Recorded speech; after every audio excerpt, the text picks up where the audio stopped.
A todos, seja bem-vindo a mais uma videoaula do nosso curso de capacitação para o Ministério com Criança. Essa é a videoaula de número 4 do nosso estudo da linha do tempo no Antigo Testamento.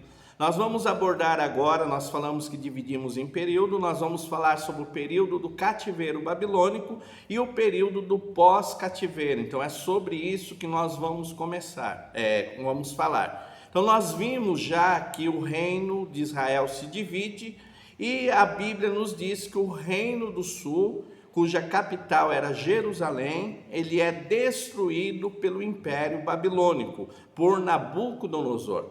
Quando nós falamos do cativeiro babilônico, nós precisamos entender que o cativeiro babilônico ele terminou com a destruição de Jerusalém e todo o povo sendo levado para a Babilônia. Mas antes disso, algumas coisas aconteceram.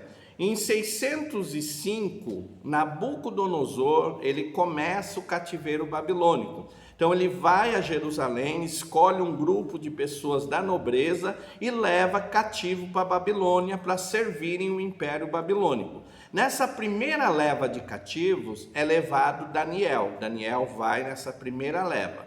Nabucodonosor passa-se os anos e em 597 há a segunda deportação, onde 10.000 pessoas são levadas de Jerusalém para servir o Império Babilônico lá na Babilônia. E aí em 587, Nabucodonosor invade Judá, destrói Jerusalém, destrói o templo, e aí ele leva todo o povo cativo para a Babilônia. Então essas três levas acontecem até que culmina realmente com todo o povo no Império Babilônico. O Império Babilônico, ele tem uma duração para o cativeiro de 70 anos. Então esse cativeiro vai durar 70 anos. Depois de 70 anos, Nabucodonosor já não é mais rei, mas o seu neto, Nabonito, ele reina em Babilônia, e aí ele é derrotado pelo Império Medo-Persa. Então o Império Medo-Persa derrota o Império Babilônico, acaba com o Império Babilônico, e Nabonito ele passa a ser servo dos Medos-Persas. Então, o Império Babilônico ele tem esse efeito em Israel de 70 anos. Após 70 anos, ele é derrotado por Ciro. E aí nós vamos começar um período chamado pós-cativeiro. Por que pós-cativeiro? Porque algumas coisas importantes começam a acontecer nesse período. Primeira coisa importante, que quem invade Babilônia é Ciro. E Ciro, ele é informado que 200 anos antes, Deus, através do profeta Isaías, havia dito que Ciro libertaria o povo de Deus do cativeiro babilônico. Então ele vai ser o instrumento usado por Deus para liberar o povo. Então em Ciro, quando ele vê essa profecia acerca dele, acerca do que ele vai fazer, ele fica tão impactado que ele permite agora o povo retornar para Jerusalém para reconstruir a cidade e o templo. Nesse período, dois homens têm destaque. Esdras, que vai fazer a reconstrução do templo, ensinar a lei do Senhor ao povo, e Neemias, que vai reconstruir a cidade e os muros. Então esses dois personagens bem forte nesse período. Então a gente vai ter essa restauração de Jerusalém. Outra coisa nesse período pós-cativeiro que é importante é o chamado silêncio profético.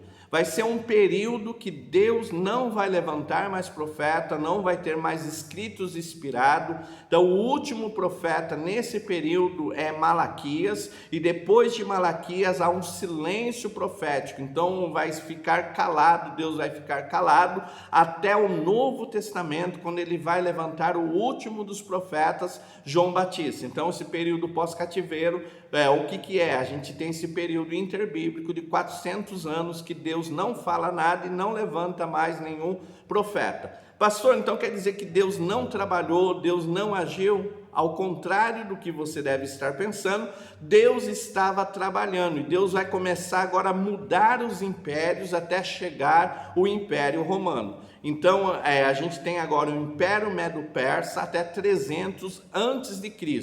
Em 300 a.C., Deus vai derrubar o Império Medo-Persa e vai levantar o Império Grego. E o Império Grego ele vai durar até 27 a.C.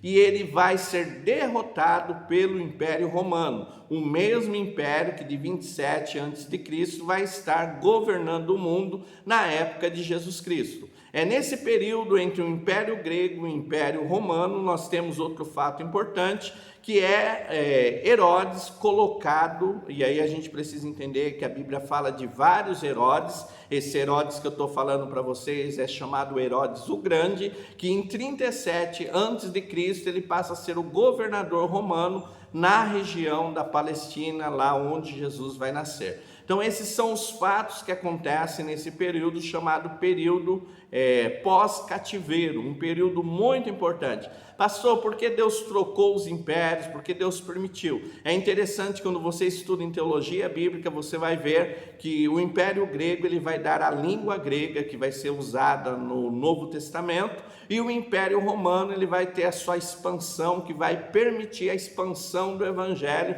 no período apostólico. Então Deus estava trabalhando, Deus estava agindo para que o Evangelho viesse agora no momento propício. Então é a maneira de Deus trabalhar. Se você gostou desse curso, indique para outras pessoas. Se você quiser, temos um curso básico de teologia voltado a ministério infantil. Queremos ajudar a sua vida a crescer no ministério com crianças. Qualquer dúvida, o WhatsApp 19 981 16 80 12. Se você quer o e-book, quer abençoar nosso ministério adquirindo o e-book, entre em contato conosco pelo WhatsApp, ou a gente vai deixar o link aqui embaixo para que você adquira esse e-book e ajude a missão com crianças aqui na cidade de Campinas. Outra coisa importante, se inscreva no canal, deixa seu like, comenta sobre a aula. Se você gostou, deixa o teu comentário. Isso valoriza o nosso trabalho e nos ajuda a nos tornarmos relevantes. Fiquem todos na paz do Senhor, foi muito bom ter vocês como aluno.